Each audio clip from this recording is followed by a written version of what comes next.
முதலாம் தலம், இயேசுநாதரை சாவுக்கு தீர்வையிடுகிறார்கள். இரண்டாம் தலம், இயேசுநாதரின் தோள்மேல் சிலுவையை சுமத்துகிறார்கள். மூன்றாம் தலம், இயேசுநாதர் சிலுவையின் பாரத்தால் முதல் முறை தரையில் குப்புற விழுகிறார். நான்காம் தலம், இயேசுநாதர் தமது புனித தாயாரை சந்திக்கிறார். ஐந்தாம் தலம், இயேசுநாதர் சிலுவையை சுமப்பதற்கு சீமோன் உதவி செய்கிறார். ஆறாம் தலம், இயேசுநாதர் சிலுவையை சுமப்பதற்கு ஒரு பெண் துடைக்கிறார்.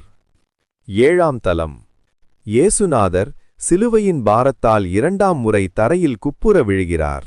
எட்டாம் தலம், இயேசுநாதர் யூத பெண்களுக்கு ஆறுதல் சொல்லுகிறார்.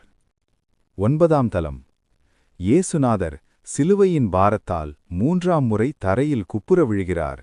பத்தாம் தலம், இயேசுநாதருடைய ஆடைகளை களைகிறார்கள். 11ஆம் தலம், இயேசுநாதரை சிலுவையில் அறைகிறார்கள். 12ஆம் தலம், இயேசுநாதர் சிலுவையில் இறக்கிறார். பரலோகத்தில் இருக்கிற எங்கள் பிதாவே, உம்முடைய நாமம் அர்ச்சிக்கப்படுவதாக. உம்முடைய ராட்சியம் வருக. உம்முடைய சித்தம் பரலோகத்தில் செய்யப்படுவது போல பூலோகத்திலும் செய்யப்படுவதாக.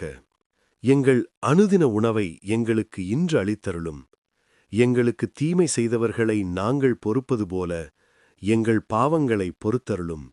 எங்களை சோதனையில் விழவிடாதேயும், தீமையிலிருந்து எங்களை இரட்சித்தருளும். ஆமேன். அருள் நிறைந்த மரியே வாழ்க. கர்த்தர் உம்முடனே, பெண்களுக்குள் ஆசீர்வதிக்கப்பட்டவர் நீரே. உம்முடைய திருவயிற்றின் கனியாகிய இயேசுவும் ஆசீர்வதிக்கப்பட்டவரே. அர்ச்சிஷ்ட மரியாயே, சர்வேஸ்வரனுடைய மாதாவே, பாவிகளாயிருக்கிற எங்களுக்காக இப்பொழுதும் எங்கள் மரண நேரத்திலும் வேண்டிக் கொள்ளும். ஆமேன். பிதாவுக்கும் சுதனுக்கும் பரிசுத்த ஆவிக்கும் மகிமை உண்டாவதாக. ஆதியிலே இருந்தது போல இப்பொழுதும் எப்பொழுதும் என்றென்றும் இருப்பதாக. ஆமேன். 13ஆம் தலம், இறந்த இயேசுவை அவர் தாயார் மடியில் வைக்கிறார்கள். 14ஆம் தலம், இயேசுநாதரை கல்லறையில் அடக்கம் செய்கிறார்கள்.